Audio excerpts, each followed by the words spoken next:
शिवाजी कोण होता या पुस्तकाच्या शीर्षकावरून सुरू वादात आमदार संजय गायकवाड यांच्यावर कोणती कारवाई करायची ते एकनाथ शिंदे पाहतील, असं भाजपचे आमदार आणि प्रदेशाध्यक्ष रवींद्र चव्हाण यांनी म्हटलंय। शेगावात पंडित दीनदयाल उपाध्याय प्रशिक्षण महाअभियान 2026 अंतर्गत जिल्हा प्रशिक्षण वर्ग योजना कार्यशाळा आयोजित करण्यात आली होती। या कार्यशाळेला संबोधित करण्यासाठी चव्हाण हे शेगाव इथं दाखल झाले होते। बुलढाण्याचे आमदार संजय गायकवाड यांनी 2 दिवसापूर्वी शिवाजी कोण होता या पुस्तकाच्या प्रकाशकांना फोनवरून धमकी दिली आणि याआधी सुद्धा त्यांनी विरोधात असताना मुख्यमंत्री देवेंद्र फडणवीस यांच्याबद्दल अपशब्द काढले होते। एकंदरीत त्यांच्या राजकीय कारकिर्दीबद्दल काय सांगाल आणि मुख्यमंत्री देवेंद्र फडणवीस त्यांच्यावरती कारवाई करतील?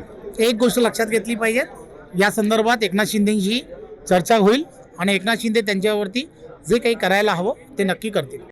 येत्या काळामध्ये भाजप प्रशिक्षणावर भर देणार आणि प्रशिक्षणाचे विविध टप्पे लवकरच सुरू होणार असल्याचं त्यांनी सांगितलं।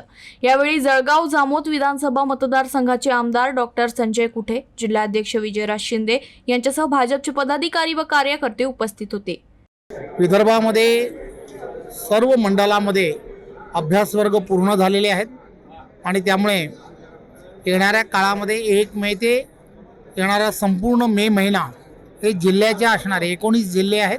त्या जिल्ह्यामध्ये अभ्यास वर्ग हे निवासी असावेत आणि ते निवासी अभ्यास वर्ग पूर्ण करण्याचे कसे करायचे आहेत, त्यामध्ये विषय कोणते असावेत, 12 वेगवेगळ्या विषयांवरती यामध्ये जे प्रशिक्षित असे वक्ते हे त्याच ठिकाणी येतील।